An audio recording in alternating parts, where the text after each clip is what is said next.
Hi అండి. ఈరోజు అందరూ ఇష్టపడే కేక్ రెసిపీతో వచ్చానండి. దట్టు మ్యాంగో కేక్ చేస్తున్నాను. సో, ఇప్పటి జనరేషన్ వాళ్ళు ఎవరైనా కేక్ అంటే ఇష్టపడని వాళ్ళు ఉండరు. అందరూ ట్రై చేయాలనే చూస్తుంటారు. సో, ఈరోజు మా ఇంట్లో ఒక స్పెషల్ ఉంది. సో, అందుకే ఇంట్లోనే కేక్ చేద్దాము. పిల్లలు కూడా చాలా ఇష్టంగా తింటారని చెప్పేసి కేక్ చేస్తున్నానండి. సో, దానికోసం నా దగ్గర ఉన్న చిన్న చిన్న మ్యాంగోస్ ఉన్నాయి. 4 మ్యాంగోస్ తీసుకొని కట్ చేసుకున్నానండి. మీ దగ్గర పెద్ద మ్యాంగో ఉన్నా పర్వాలేదు. బట్ అవి టేస్ట్ ఉండేటట్టు చూసుకోవాలండి. పుల్లగా ఉంటే బాగుండదు. సో, టేస్ట్ చూసుకొని తీసుకుంటే బాగుంటుంది. సో, నేను చూశానండి. నా దగ్గర ఉన్న మ్యాంగోస్ అన్నీ కూడా చాలా స్వీట్గా చాలా బాగున్నాయి. సో, ఇలా తరుక్కున్న మ్యాంగోస్ ఒక కప్పు వేసుకోవాలి. హాఫ్ కప్ షుగర్ వేసుకోవాలి. 1/4 ఆయిల్ అండి. తర్వాత సూజీ రవ్వ 1/4 కప్ తీసుకోవాలి. అంటే ఒక కప్పు, ఇప్పుడు నేను ఆయిల్ వేసుకున్న కప్పు ఉంది కదా, నేనైతే ఆ కప్తో తీసుకున్నాను. అలా 1/4 కప్పు, అలాగే హాఫ్ కప్ పాలు కూడా వేసుకున్నానండి. అన్నీ ఒకటేసారి వేసుకొని బ్లెండ్ చేసుకున్నాను. ఒకసారి చెక్ చేసుకున్నాక మళ్ళీ స్పూన్తో ఒకసారి అనుకొని మళ్ళీ ఒకసారి బ్లెండ్ చేసుకుంటే సరిపోతుంది. సో, ఇలా నేను బ్లెండ్ చేసుకున్న అంతటిని కూడా ఒక బౌల్లోకి మార్చుకున్నానండి. నీట్గా అంతటి మిక్సీలో ఉన్నదంతా కూడా స్లోగా స్పూన్తో తీసేసుకొని ఇలా ఒక జార్లోకి మార్చుకొని మూత పెట్టేసుకొని మనం ఒక హాఫ్ అన్ అవర్ రెస్ట్ ఇవ్వాలండి. సో, ఈ హాఫ్ అన్ అవర్ రెస్ట్ ఇచ్చే టైంలో మనము బాదం అవన్నీ సన్నగా కట్ చేసుకొని పక్కకు పెట్టుకుంటే సరిపోతుంది. సో, ఇలా హాఫ్ అన్ అవర్ రెస్ట్ అయిపోయిన తర్వాత మనం అందులోకి 1 టేబుల్ స్పూన్ బేకింగ్ పౌడర్, అలాగే 1/4 టేబుల్ స్పూను బేకింగ్ సోడా అండి. కొంచెం సరిపోతుంది. అలాగే కొంచెం సూజీ రవ్వ కదా, అంతా కొంచెం గట్టిగా అవుతుంది.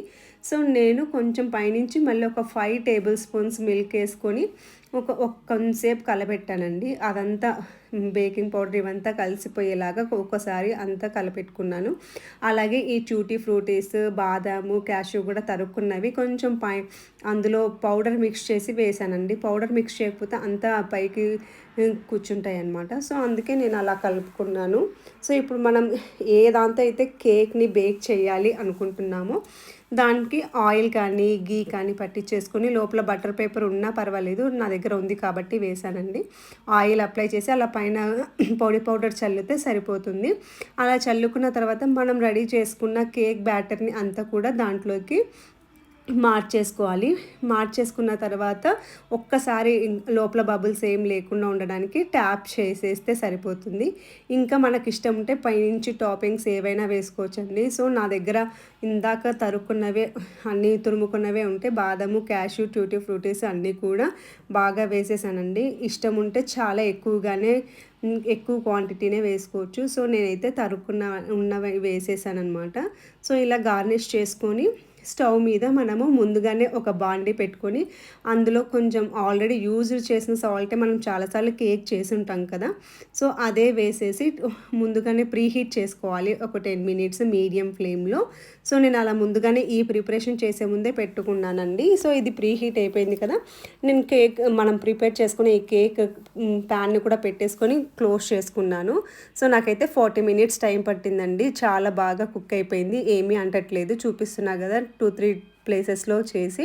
సో, ఇలా చేసుకున్న తర్వాత తీసుకొని తింటే చాలా కమ్మగా ఉంటుందండి. చూస్తున్నారు కదా పైనుంచి టాపింగ్స్ ఎలా ఉన్నాయో, చూస్తుంటేనే నోరు ఊరిపోతుంది. అలాగే ఈరోజు రెసిపీ కూడా చాలా బాగా కుదిరిందండి. మీకు కూడా ఇది నచ్చినట్లయితే నా ఛానల్ని సబ్స్క్రైబ్ చేసుకోండి, లైక్ చేసి షేర్ చేసి సబ్స్క్రైబ్ చేసుకోండి. Thank you so much for watching. చూస్తున్నారు కదా ఎంత స్మూత్గా వచ్చిందో, ఎంత స్మూత్గా ఉందో, టేస్ట్ కూడా అంతే రుచిగా ఉందండి. Thank you so much for watching.